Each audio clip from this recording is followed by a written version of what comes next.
ghouls and gals, welcome back to my channel. Welcome back to another weekly reading vlog with a little bit of a twist. I am not a TBR reader. If I set a TBR for a weekly vlog, it's just probably not going to happen. So I was trying to find a way to make a themed vlog for a weekly vlog that I would actually stick to, and I found a way that is one part mood reading, one part kind of sort of TBR, and that is having my tarot deck determine my TBR for the week. So how this is going to work, and apologies for my dog in the background chewing on a toy by my feet, that is a good place for him so he doesn't get into trouble while I film, but apologies for that little bit of ambient noise. But how this is going to work is I am going to be using my very first tarot deck. I now actually have 3 different decks. I have been playing around, I would say for the past year or so, a little over a year of just experimenting with tarot, having some fun with tarot, kind of figuring out like my own sort of like spiritual practice, because I consider myself a pretty spiritual person but not a religious person. So really finding my own practices has been very healing for me. But enough about that. All of that to say, I am using my original deck. This is a version of the original Rider-Waite tarot deck, so kind of the one with like a lot of pictures and symbology that a lot of people might recognize if you think of tarot, if you've ever practiced tarot, or even if you're like into like spooky or witchy subculture, you might recognize some of these symbols. I thought this one would be the best one to use because what I'm going to do is kind of lay out a very simple spread, if that, gonna pull a card that appeals to me, and then I'm going to try and find a book that kind of has the same feel of the card, and that is how we are going to pick our TBR this week. So very excited for this, and I'm very curious to see what kind of books my tarot deck is going to have me read this week. So I'm going to go ahead and pull the first card, and we are going to see what book we're starting this vlog out with. Okay, so I'm gonna be doing something just like a little bit similar to kind of what I do for my, I don't know, daily, weekly readings. It's nothing special for this one, since I'm not really trying to do anything other than pick a book. I'm just kind of shuffling very lightly and kind of getting a feel for the cards, seeing if any either pop out to me or pop out on their own. So this is our first card. So this is the 3 of Wands. So kind of having to deal a lot with productivity, which is funny, I guess, because this is the start of a new vlog, so I guess productive there. Okay, so let's kind of think of what kind of books that I can read that either have a 3 in it. So we've got those 3 of Wands, we've got a person looking out to the horizon, so let's try and find a book that kind of incorporates some of those. Alright, so the first book that I'm reading in this vlog is going to be The Last Hero by Linden A. Lewis, and this corresponds with this card actually pretty well. You kind of see the person on the jacket of this book kind of has like the same like reddish cloak vibe as this card, as well as this is the 3rd book in a series. I've read the rest of the series. I keep needing to find like a reason to finish this series for no other reason than the fact that I've enjoyed this series so much. I've been putting off the ending because when I read it, the series will be done. So perfect, we're going to be productive and use this card to read this book. So we've got some similar drawings on both the card and the book, and this is, you know, 3, and then this is the 3rd book in a trilogy, so this will be the first book that I'm reading this week. Exciting.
Hey there, happy Tuesday. I am 40% of the way through The Last Hero by Linden A. Lewis, and this experiment with the tarot cards is going so well so far because I've been putting this off. I'm so bad at finishing off series because I hate things that I love being over. I'm like this with TV shows, I'm like this with book series, so I'm really glad that the cards told me to read this, and I'd like to finish it today. This is a pretty big book. It's about 600 pages, but I'm just flying through it. Oh my gosh. I'm so excited to return back to this series.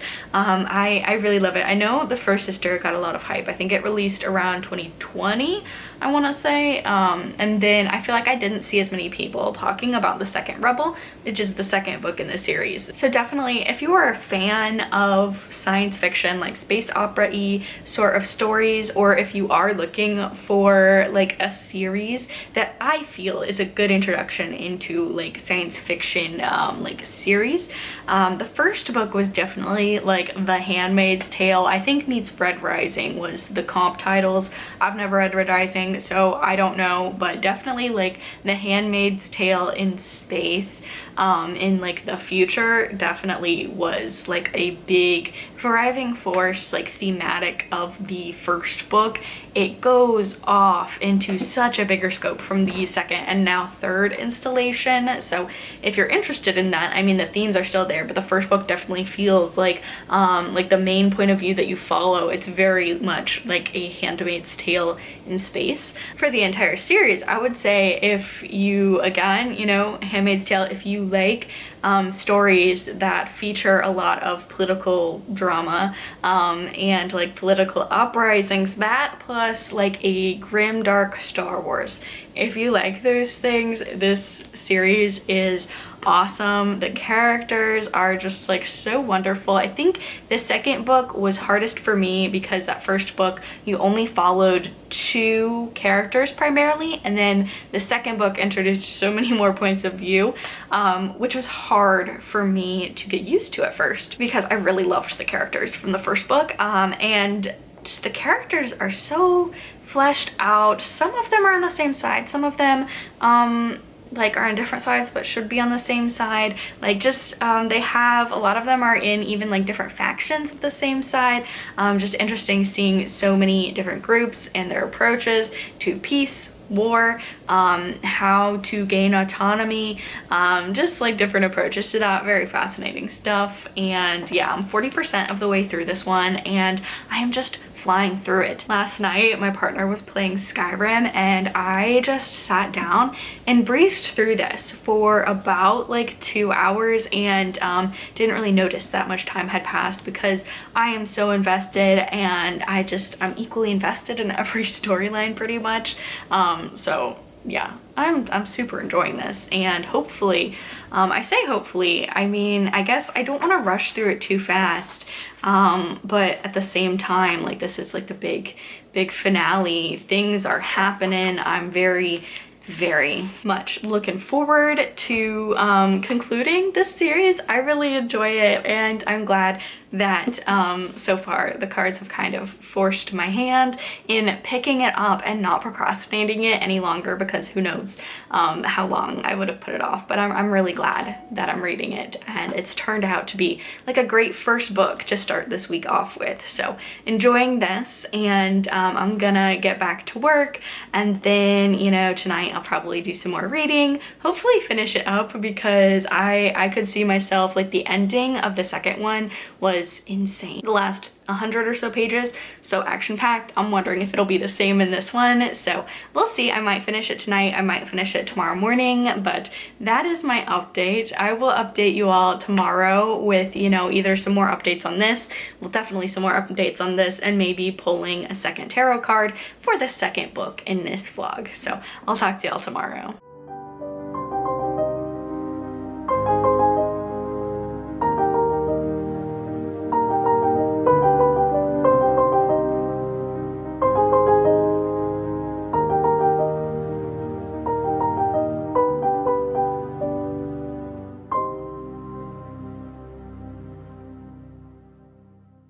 Happy Wednesday, I finished The Last Hero by Linden A. Lewis, and I sped through it. This is over 600 pages, and I read it in 2 days because I just was so invested from start to finish. You think you know where it's gonna go, it goes somewhere else. You think it's going left, it goes right, vice versa. This was just so good, and I'm so glad that I didn't put it off any longer than I was going to, probably, because I'm the worst at series. So thank you, tarot cards, for making me read those. So the first poll was a success. So how do you think I did? How do you think I did with matching a card to the book? I think I did really well. I've got even like the red cloaks and everything. I finished not only a book that I was putting off for no reason, but it's a 5-star. Like, this series is a 5-star series. If you want a science fiction series that is just chock full of both queer and diverse characters, the audiobook as well. I think I reread the first one before the second one via audiobook, and it had like a full cast, which is pretty cool. Handmaid's Tale, make it sci-fi, make it like a Star Warsian grimdark. Also, I feel like I can't like use this as an example because I've never actually like seen any of the Star Trek shows. I just know of like the movies, but like the themes that it's talking about in here, I feel like I have seen through just having like a partner that's seen Star Trek and a lot of friends that have seen Star Trek, like some of the social commentary and like how progressive it was for its time and talking about different issues. This has it in there as well. It has colonization tropes. It's got tropes of,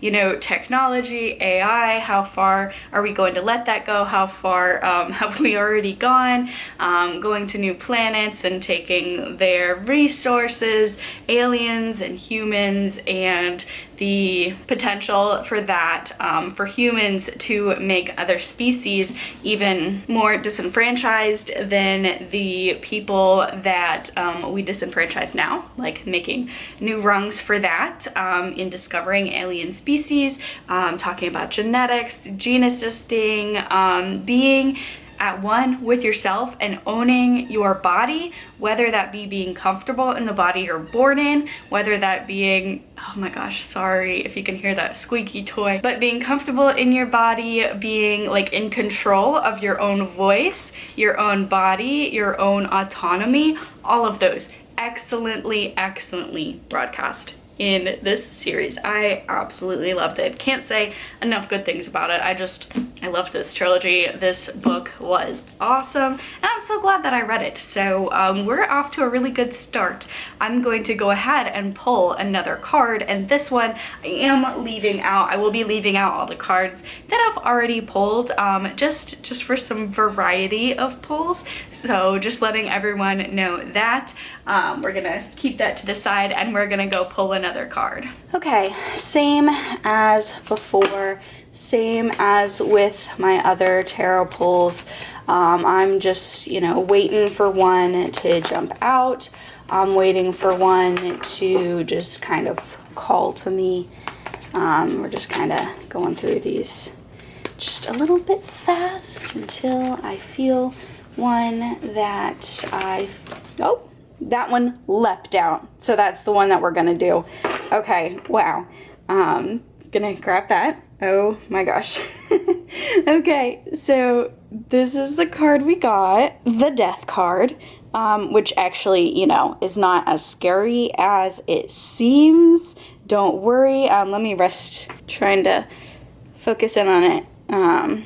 Okay, so death is, you know, not always a negative card. It doesn't even mean like death. It just kind of means like the start of a new cycle. You know, it kind of like growth, and, you know, change is inevitable, and sometimes it's painful, but it happens to us all. Change is inevitable. It can be the start of new beginnings, a new cycle. So yeah, keeping those themes in mind, and also keeping the themes of just this card in mind, we're gonna go ahead and pull a book to match this card. So I'm pretty sure I found the perfect book, and that is going to be White Horse by Erika T. Wurth. So this one I picked for kind of the obvious, the title of this one, White Horse. There's a white horse on the death card. It's also a horror novel that has to deal a lot with death. So it says some people are haunted in more ways than one. Heavy metal, ripped jeans, Stephen King novels, and the occasional beer at the White Horse have defined urban Indian Carrie James's life so far. But when her cousin Debbie finds an old family bracelet that once belonged to Carrie's mother and inadvertently calls up both her mother's ghost and a monstrous entity, and Carrie's willful ignorance about her past is no longer sustainable. So, has to deal a lot with death as well. So this death card can work on numerous levels. So we've got the White Horse, card about death, book about death, and ghosts and all of that. So hopefully this one will be just as much a success as the last hero. I'm gonna go read and I will give you all an update later.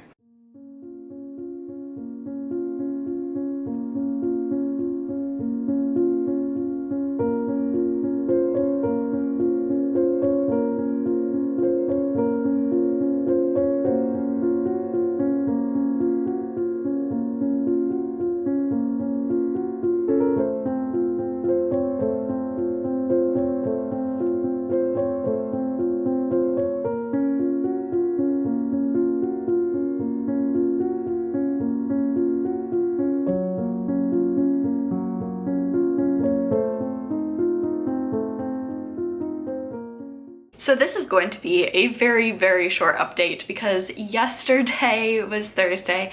I barely got any reading done because I got the color on my tattoo. If you've watched my other videos, about a month ago now, I got the line work done on the beginnings of my arm sleeve, and then I went in to get some color, and I'm absolutely obsessed with it. So the inspiration for this was like traditional dragon, like a neo-traditional dragon, but then make it like bubblegum cutesy, just like fun colors, and my artist absolutely delivered. I am just so beyond obsessed with her work. I'll leave my artist's contact information down below. I absolutely love her. So this is what I was getting done yesterday, and just not a lot of reading got done. I was busy doing other things. So I'm only about 40 pages into White Horse. I almost said 40%, that's not right. 40 pages into White Horse. I'm enjoying it so far. It's clear that both our character and the author is a fan of Stephen King. There's been a couple Easter eggs, which is fun. And it's looking to be like very paranormal-y, which I'm excited about. So definitely today I am going to be reading more. But just yesterday, I feel like I've said it before, I'll say it again, when I'm getting stabbed with tattoo needles, I really just have to like watch, like, you know, I'll like watch TikToks, I'll listen to an audiobook. It has to be one that I've read before, or just like scroll through like Instagram, like more mindless things than trying to consume a brand new book. So did not get a lot of this ready yesterday, but that is not anything on the book. I was just busy, but I am excited to read more today. That's all I got for you in terms of an update, but I do plan on reading more of this today, and I will check back in with y'all maybe tonight, maybe tomorrow morning. We'll have to see, but I'll definitely have read more of this book by then.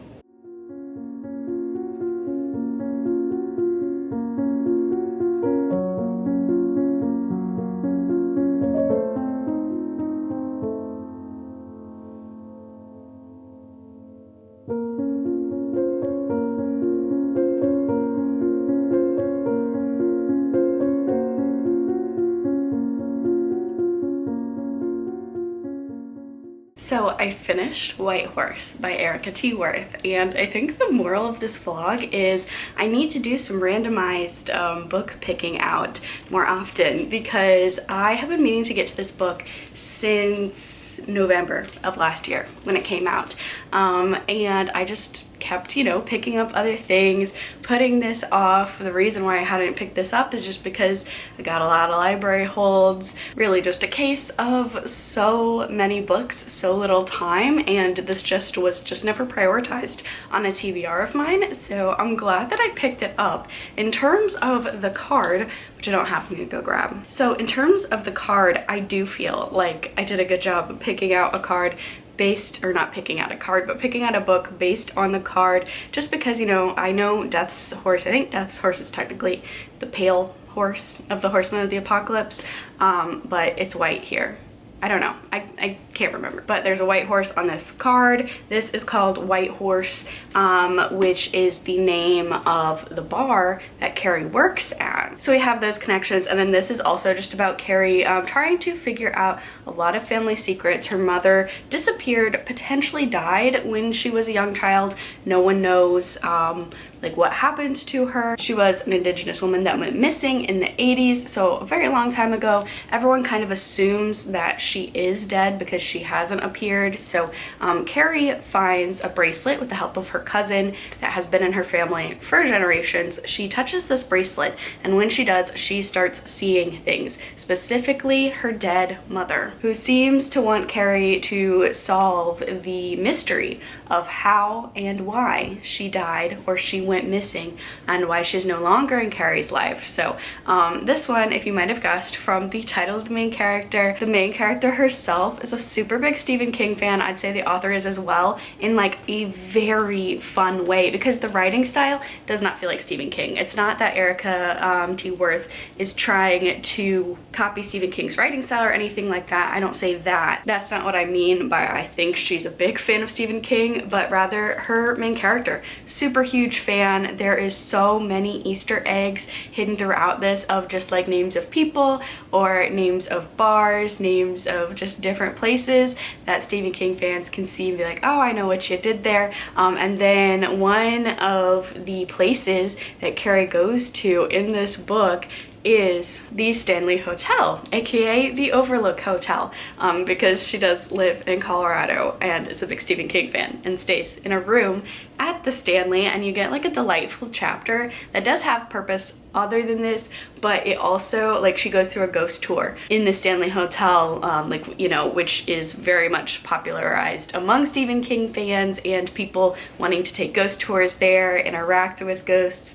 see like what inspired the movie The Shining. So there's a fun chapter or two in there that took place at that location, which was really cool. So I enjoyed this. I had a really good time reading it. I definitely enjoyed all the Stephen King Easter eggs or references, and I really liked Carrie as a main character. I thought she was super cool, and I also enjoyed, she has like a very dysfunctional family life and support system, but the support system that she has is so genuine, and I really love the relationship between her and her cousin Debbie, who really are like the two biggest characters in this book. So I really enjoyed White Horse. I think, especially if you're a Stephen King fan, it's gonna be fun to read this and just kind of get a new take on the genre, a new story, a new voice in the genre, with a lot of those Easter eggs involved. So we're going to pick out another book using the tarot cards. So let's go ahead and pull. I'm kind of losing my voice a little bit today, so sorry about that, but same as last two times, just kind of shuffle until I feel one calling out in one way or another.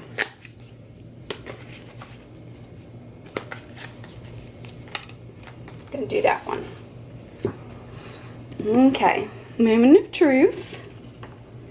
Ooh, okay, so this one, I had a couple ideas for the other ones when I pulled this. This one might be the hardest so far, but we love a challenge. So Four of Pentacles, so this is like security, basically, you know, like protection, especially when it comes to like material things, I would say, or just like what's the word I'm thinking for? Just like protection, protective tendencies. If it is upside down, I haven't been really adhering to that just because I'm not, you know, I'm just pulling them for this video. But if it is upside down, it's like kind of considered more of like the negative, like a miserly attitude, but this way is kind of like a protection, and like a conservation of money, stuff like that, or just like protective tendencies. You can kind of see the way he is cradling that pentacle there, and it looks like, you know, probably a wealthy man because he's got what looks like a crown. So yeah, okay, we are gonna go try and find a book for this. When I tell you I had a time finding what to read next and what would correspond with this card, but I think I managed to find one, and what I did to find it was go to Libby, my library app, and I went to my For Later tab and scrolled through the books there to see if any of those would kind of match the themes of the card we were discussing. And because this book doesn't really have too much going on in terms of the cover, so we're really going based off themes of the card here, and for that one I'm focusing on the protection aspects, and not necessarily like the financial protection, but just like protection as a theme. And so I am going to be listening to The Babysitter Lives by Stephen Graham Jones. This is only on audio, so you can't like purchase it and read it physically. It's only via audio, and it is about high school senior Charlotte. She's babysitting the Wilbanks twins, so I guess, you know, that's her job. She does also have to protect her income by protecting these kids. Babysitting twins on the night before Halloween. Soon, Charlotte has to admit every babysitter's worst nightmare has come true. They're not alone in the house, so she has to physically protect these kids. Not only like protect them in a way a normal babysitter would do, like make sure that they are safe and well fed and comfortable, and taking care of their needs, that kind of protection, but protecting them from something or someone in the house. So yeah, I don't know. We're going with this one. This was the hardest card to kind of try and find a match for, but we're gonna go with this one. I've read from Stephen Graham Jones before and really have tended to enjoy his work more often than not. So yeah, I'm intrigued. I'm also intrigued that this is like an audio only format, and I'm wondering how much of that is really going to impact the story. So yeah, looking forward to that. I'll probably start it like at night.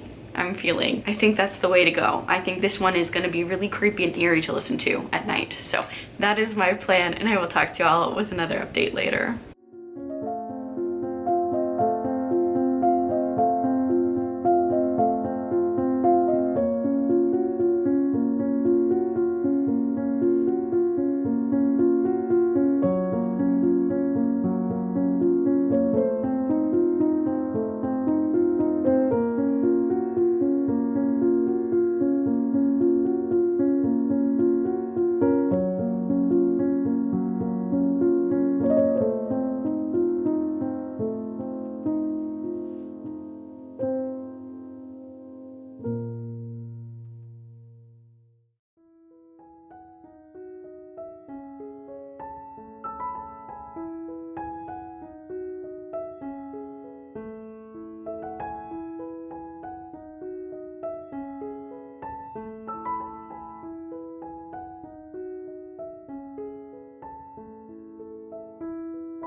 Alright, so I finished The Babysitter Lives by Stephen Graham Jones, and surprise, surprise, I really enjoyed this one. I say surprise, surprise just because honestly I was not expecting like every single book in this vlog to be winners, since I'm such a mood reader and I just get very nervous when it comes to TBRs and having any sort of expectation on myself of you are going to read this book that is what you're going to read. I kind of get nervous at that. And I also kind of got nervous because I had such a hard time finding a book that matched the tarot card for this one, but I do think that it did match very well, just with the themes of responsibility, and even like that financial responsibility as well, because our main character, Charlotte, she's a babysitter. She takes this very seriously. It's her ticket to getting out of her small town to reach her dreams of becoming a doctor, and it's also because of some traumatic experiences that she's had as a babysitter in the past. She like she's always talking about babysitter rules and what good babysitters need to do. She cares about these kids, and just that stakes of having that responsibility, she takes it very seriously. Like, this is a job for her. It's not just, you know, she's checked out watching TV on her phone while the kids are in the house with her. She cares about these kids, and when spooky stuff starts happening, you know, there are several situations where she could have left. She could have gotten out of there. She could have put herself first, but having that responsibility towards these kids that she just met was really a recurring theme throughout this novel, of just what sort of responsibility that you have to kind of do the right thing, even when life maybe doesn't hand you the best of cards, or things are going very strangely. So I go back and forth whether or not this would be like a good first Stephen Graham Jones book to recommend, just because honestly, I think any place to start is going to be weird, because he has one of the most unique and distinctive voices and writing styles in horror right now. I really do believe that, and I think it's going to be hard for a lot of people to get into. I think you're either going to really click and understand like the weird style that he's doing, because the beginning of this, like the beginning of this book, the beginning of so many books, he just has such a, I don't even know how to describe it, but his writing style, his description style, sometimes you're not really sure what's going on. And for me, sometimes I like having the physical book to read something and be like, okay, what's going on again, and go back and read it. So for that one, this being an audio exclusive, I hesitate saying that this would be a good starter point, just because you don't have that. You don't have an option other than to listen to it. So it can be hard to, if you feel like you missed something, to rewind a little and go back and try and catch it. I don't think that is a fault of his writing, just making that abundantly clear. I think it's very clever and unique. So for that reason alone, I just think maybe don't have this be your first Stephen Graham Jones book. I would probably recommend, see, this is the hard thing, because I would say, and I hate saying this for most books and most authors, but I fully believe Stephen Graham Jones, like his writing style is an experience. Like, muscle past like the first chapter and really try and get into it, and if you don't like it after that, you know, try another chapter and see, because it can take some getting used to. They're definitely not books or audiobooks that you can read and have a bunch of other things going on and read it passively. You have to be engaged. I would probably stand by the fact that I would suggest Night of the Mannequins as your first Stephen Graham Jones book, just because it is shorter, and I think it's a good introduction to his writing style, the kind of, not even tropes, but like the kind of conceptual sort of writing that he has, and it's short enough where you can read it in like a sitting and kind of determine whether or not you're going to really mesh with his writing, really like his writing. I really love that one. I think it's a really great horror novella. I read it some time ago now, so I'm not sure if it's technically classified as like a short story or novella, but Night of the Mannequins probably would be my suggestion for a good starting place for Stephen Graham Jones. However, if you are an audiobook person, if you love audiobooks and you do not care about not having a physical copy, then I think this will be a great starter Stephen Graham Jones book for you as well, just because I was listening to it, and the second things started happening, I was hooked. I essentially listened to the whole entire book in one day. Like, I think the first 2 hours I listened to one day, and then the entire rest of the audiobook I listened to the next day. So this is about a babysitter. I can't even remember if I've even given a synopsis, but this is about a babysitter named Charlotte. She goes to this house on the night before Halloween to babysit these two young children, and she starts babysitting them. She starts realizing that something about the house is not as it seems. There might be something or someone else in the house, whether that be an entity, a haunting, and something might have happened 10 years ago at that very house on Halloween that might be kind of repeating itself. So I finished this last night.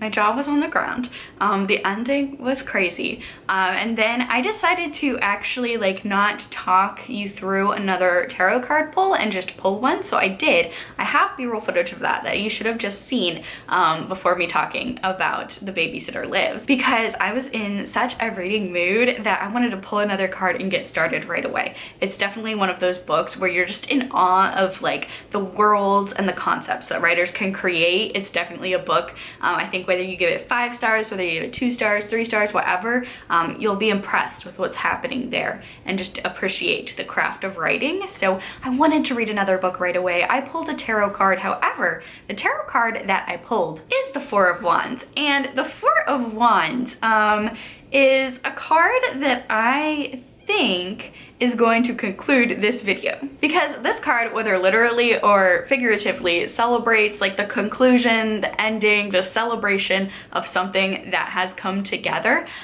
So when I drew this, I was initially looking for another book to do, but then I kind of realized drawing this card, I think it's just like a good end to the video, because I think that this was such a success. And honestly, if y'all would like to see this concept again, I would be more than happy to pull some more cards, have the tarot pick out my reads, because I had such a successful reading week this week doing this little project. So that's my celebration. My culmination of my project has come to fruition, and it was really good, because I got to the end of a series that I've been putting off forever. I got to a library book that just had never been like at the top of my radar, and I got to a Stephen Graham Jones book that I had not heard anyone talk about before now. So definitely was excited to pick that one up as well. So 3 books I probably would not have read this year had it not been for this vlog experiment, and 3 books